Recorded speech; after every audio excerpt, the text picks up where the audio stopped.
Welcome back, and thanks for tuning into our channel. Let's dive in. I never thought I'd be the guy telling a story like this.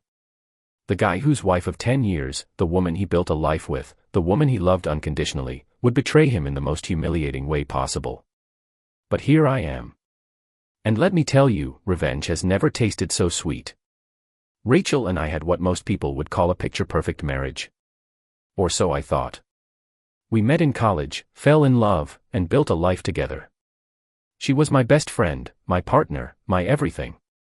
We had a routine: wake up, go to work, come home, talk about our days, make dinner, binge-watch a show, and fall asleep next to each other. Comfortable. Predictable. Safe. But maybe that was the problem. Because, as I would soon find out, Rachel had gotten bored.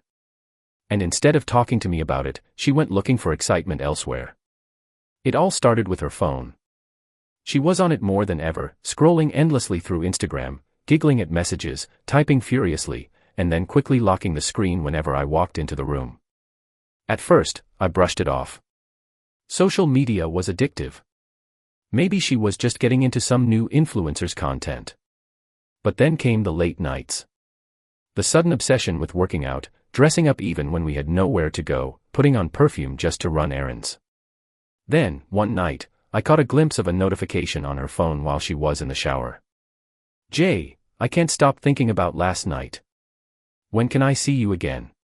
My stomach twisted into a knot. Last night. Rachel told me she had gone out with her coworkers. Clearly, that was a lie. I didn't react right away. I needed proof. I needed to know how deep this rabbit hole went. So, I did what any betrayed husband with a gut feeling would do: I played detective. I created a fake Instagram account and followed Jay. His profile was exactly what I expected. A gym rat, a wannabe influencer, flashy car pictures, and captions that screamed, "Look at me, I'm an alpha male." But what really got me? Rachel had been liking and commenting on nearly every single post. Looking good. Damn. Love this. And the worst part? She was in his tagged photos. In bars, fancy restaurants, leaning into him like they were a couple. I felt sick. But I needed more. One night, she told me she was going to visit her mom. I knew she was lying. So, I followed her. Sure enough, she didn't go to her mom's. She went to a downtown hotel. And a few minutes later, Jay swaggered in like he owned the place. I sat in my car across the street for hours, heart pounding, hands clenched into fists. At 2 a.m., she finally emerged, hair messy, makeup smudged, wearing different clothes than when she left the house. She had no idea I was watching. The next morning, she came home all smiles, kissed me on the cheek, and acted like nothing happened. But I was done playing the fool. I pulled out my phone and hit play. A video of her walking into the hotel with Jay, timestamps clear as day. Her face drained of color.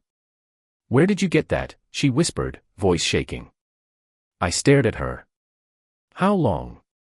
Tears welled in her eyes. She started with the usual cheater's script. It meant nothing. I was lonely. I never wanted to hurt you. It was a mistake. A mistake. I scoffed. A mistake happens once. You planned this. Lied to my face. Walked into that hotel knowing exactly what you were doing.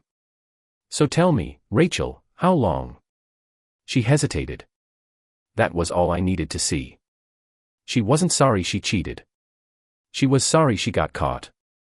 And then, she dropped the bombshell. "I think I'm pregnant." Silence stretched between us. I felt my blood turn to ice. "Excuse me." She wiped her tears. "I missed my period. I took a test. It's positive." My breath hitched. My world tilted. But then I asked the question that sealed her fate. "Is it mine?" She hesitated. Just for a second. And that hesitation told me everything. I packed her bags that night. "You don't even know who the father is. That's how little respect you had for our marriage." She begged. She swore she would change. But I was done. The next morning, I served her divorce papers. Then, for the cherry on top, I sent the screenshots and hotel footage to Jay's fiancée. Yep, turns out Mr. Jim God was engaged. Rachel lost everything. I took the house, the car, and most of our savings. Jay dumped her the moment his fiancée threw him out. And when the paternity test came back, the baby wasn't mine. Now, I'm thriving. My business is booming, I'm in the best shape of my life, and I'm dating a woman who actually respects me. Rachel. She's alone, raising Jay's baby, struggling to find work, and drowning in regret. Karma always wins. And this time, it was served ice cold. But Rachel wasn't done trying to crawl her way back into my life. Over the next few months, she sent desperate messages, trying to get me to talk. At first, I ignored her. But when she showed up at my office crying, pleading for another chance, I decided to hear her out, only to confirm that she was still the same manipulative person I had walked away from. She blamed everything but herself. She swore she had changed.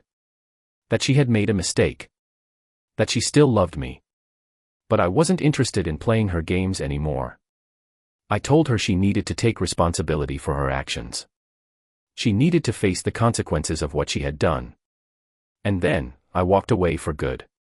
Rachel ended up moving back in with her parents, struggling to raise a baby alone.